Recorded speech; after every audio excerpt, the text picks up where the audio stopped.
A'udzubillahi minasyaitonirrajim. Wal asr, demi masa waktu yang kalian lalui di dunia.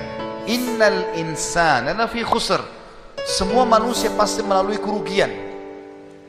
Illa alladzina amanu wa amilus shalihat, kecuali orang yang beriman dan beramal saleh, itu tidak akan melalui kerugian. Allah akan berikan dia jalan keluar dari masalahnya. Dan kalaupun sampai ada sesuatu masalah atau program atau proyek dia tidak dapat, berarti baik buat dia. Pasti itu, tidak mungkin tidak. Allah selamatkan dia. Wa tawasaw bil haqqi wa tawasaw bis sabr, maka saling mewasiatkanlah kebaikan ini dan kebenaran ini, dan saling mewasiatkanlah agar sabar selama hidup di dunia, karena kalian akan menuju ke akhirat.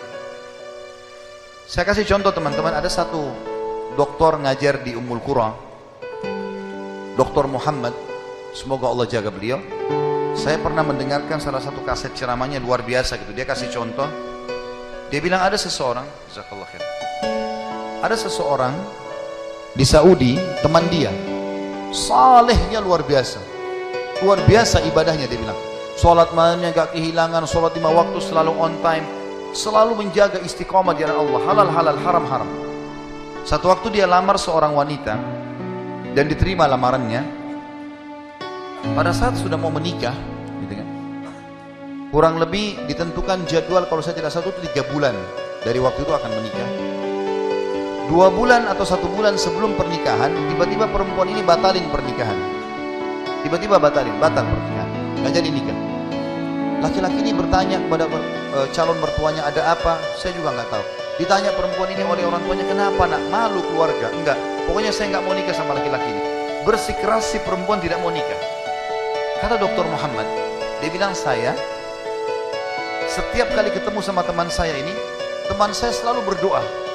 Saya dengar doanya, ya Allah kembalikan wanita ini pada saya suka sama dia. Luar biasa merengeknya sama Allah. Dan saya saking kesian sama dia, sampai saya mengatakan, ya Allah kabulkan buat dia. Luar biasa dia mohonnya sama Allah. Tapi uniknya kata Dr. Muhammad, enggak dikabulkan, enggak dikasih sama Allah. Sampai tiba hari H pernikahan yang ditentukan tanggalnya, perempuan ini akhirnya memang dia tunggu waktu itu. Ada laki-laki lain lamar, diterima sama dia. Diterima pada saat itu. Diterima lamaran laki-laki baru. Waktu sudah menikah sama laki-laki itu, si orang soleh ini, temannya Dr. Muhammad, berhenti berdoa. Selesai, jadi istrinya orang, nggak boleh kita doa lagi kan. Maka Dr. Muhammad mengatakan, saya justru bertanya-tanya pada saat itu, di mana bentuk kasih sayangnya Allah kepada teman saya? Dia sudah soleh, janji Allah baik, mestinya dia dapat yang dia mau. Kenapa di sini luput? Nah ini yang saya bilang di poin ke-11, Allah selamatkan dari kerugian dan bahaya. Ternyata dia bilang, justru setelah perempuan itu nikah sama laki-laki yang jadi suaminya sekarang, saya baru tahu bentuk kasih sayangnya Allah pada teman saya. Karena ternyata baru sebulan menikah, perempuan ini periksa ke dokter, dia punya sakit di dada sebelah kanannya, maaf di payudara sebelah kanan. Dokter memvonis kena kanker payudara yang kronis, harus dipotong. Sebulan menikah, payudara kanannya dipotong. Bulan kedua, kanker itu sudah menyebar ke payudara kiri dan dipotong dua-duanya dalam 2 bulan pernikahan. Bulan ketiga, ini kejadian nyata.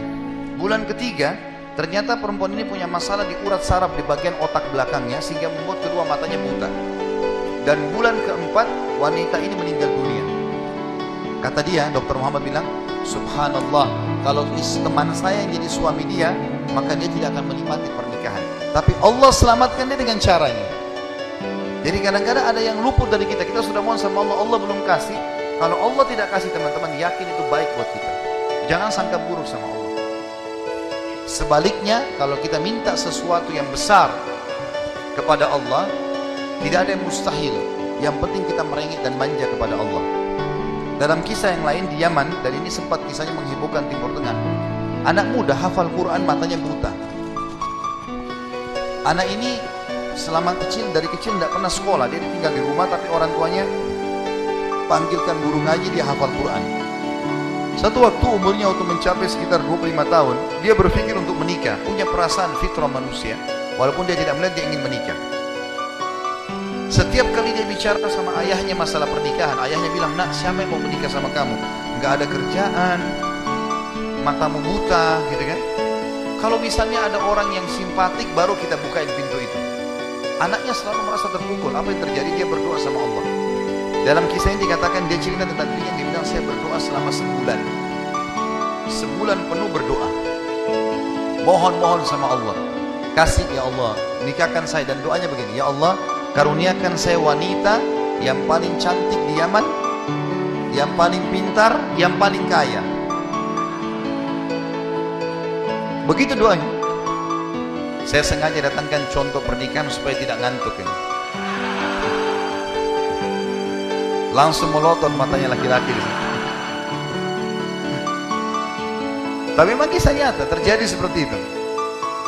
Maka teman-teman sekalian, di hari ke-30 dari doanya, sebulan dia berdoa, dia mimpi, ada orang datang dalam mimpinya mengatakan begini, hai anak muda, jodohmu namanya Fulana binti Fulana. Disebut nama perempuan itu. Ayahnya bernama Fulan bin Fulan. Itu tokoh masyarakat di kampung sebelah, di kota sebelah. Besok datanglah lamar. Begitu mimpinya dia. Dia bangun, kaget, dia sholat tahajud, kemudian dia sholat subuh. Habis sholat subuh dia ikut ke masjid. Buta matanya pergi sama ayahnya ke masjid. Pulang dari sholat subuh dia bilang sama ayahnya, ayah, ada enggak kota di sebelah kita ini namanya kota ini? Kata ayahnya, ada. Ada enggak orang namanya Fulan bin Fulan, tokoh di situ? Kata ayahnya, ada. Ini dalam mimpi disebut ini. Dia enggak tahu kota itu, dia enggak tahu orang itu. Kata ayahnya, ada. Itu tokoh masyarakat terkenal di sana, orang kaya raya. Ada enggak anaknya namanya Fulana binti Fulana? Kata ayahnya, ada. Kata dia, lamarin buat saya ya. Kata ayahnya, apa kau sadar yang kau ucapin? Perempuan ini terkenal karena cantiknya, kayahnya, pintarnya. Laki-laki kalau datang ditolak-tolakin sama dia. Kamu gak ada sekolah, buta mata, kita juga orang pas-pasan. Dia bilang, ayah, saya mimpi begini. Dari mana saya tahu nama kota itu? Saya gak pernah tahu. Dari mana saya tahu namanya, nama anaknya? Ini mimpi, suruh saya lamar hari ini. Saya bilang, baiklah kalau gitu, kita coba. Tapi pertaruhkan nama keluarga ini. Bisa diterima, bisa ditolak. Dia bilang, pergilah ke sana. Disambut, diterima oleh orang itu. Subhanallah, ini kisah nyata ya, menghebohkan Timur Tengah kisah ini. Luar biasa. Maka pada saat itu masuk dalam rumah, disambut dan segala macam. Tuan rumahnya tanya, iya ada keperluan apa? Dia bilang, nah, ini anak saya buta matanya tapi hafal Quran, disebutkanlah kebaikan-kebaikannya. Entah kenapa dia minta melamar anak anda karena dia mimpi semalam. Anehnya, si calon ayahnya si perempuan ini langsung bilang, saya terima lamarannya. Tiba-tiba kisah nyata begitu. Yang ayahnya si laki-laki bilang, kenapa anda spontan terima? Dia bilang, karena saya juga mimpi tadi malam. Loh, kisah nyata.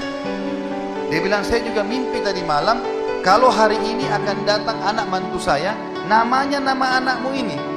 Cirinya dia. Matanya buta, hafal Quran, dari kampung sebelah kota kamu. Begitu mimpinya, luar biasa. Maka dia bilang, ayah bilang, tapi saya tidak tahu. Ini kan pagi-pagi tadi habis sholat subuh, siap-siap datang. Dia bilang, saya belum, kata ayahnya perempuan ini, saya belum tanya anak saya. Tergantung, anak saya terima ya sudah, kalau enggak ya enggak. Kata mereka, baik.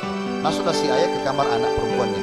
Ini ayahnya ini sudah biasa, begitu ditanya, nak ada yang minta, saya nggak mau. Sudah biasa, nolak. Kata dia, nak, dari kampung sebelah, kota ini ada, kota kampung ini ada si Fulan, matanya buta, mau melamar kamu. Anak perempuan itu bilang apa? Ayah, nikahkan saya. Terima lamarannya. Kata ayahnya, bagaimana? Kau belum lihat orangnya? Dia bilang, tadi malam saya mimpi.